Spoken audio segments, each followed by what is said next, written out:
Bismillahirrahmanirrahim. Assalamualaikum. Alhamdulillah ala kulli hal. Syukur kita pada Allah Subhanahu Wa Taala. Kali ini Nafi nak kongsikan untuk peringatan diri Nafi dan peringatan sahabat-sahabat semua, apa itu taubat. Taubat ni kita kembali mengikut ajaran Allah Subhanahu Wa Taala yang ditetapkan kepada kita sebagai hamba-Nya atau sebagai makhluknya. Dan rukun taubat ni adalah ada 3 perkara yang perlu kita patuhi untuk kita duduk bersama-samanya. Yang pertamanya adalah menyesal. Menyesal apa yang pernah kita lakukan. Apa yang pernah kita lakukan. Menyesal dengan bersungguh-sungguh. Yang keduanya berhenti melakukannya. Kita dah menyesal tapi kita buat lagi. Tak cukup rukun taubat tu tak cukup. Dan yang ketiganya, berazam untuk tidak mengulangi perbuatan tersebut.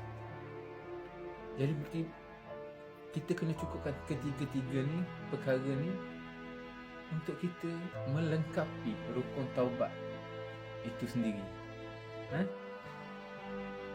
Jika taubat itu melalui manusia, haruslah meminta maaf, halalkan perbuatannya, ikhlas dan berdoa bersungguh-sungguh kepada Allah Subhanahu Wa Taala supaya orang yang kita pernah sakiti itu meredhakan apa yang pernah kita lakukan pada beliau.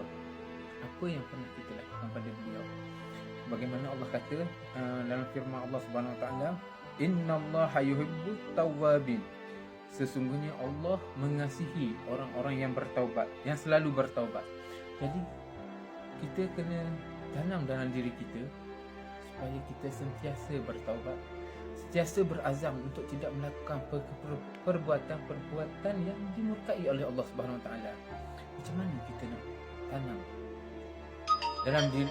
dalam diri kita supaya kita tidak melakukan perbuatan-perbuatan yang mendatangkan kemurkaan Allah Subhanahu Wa Taala.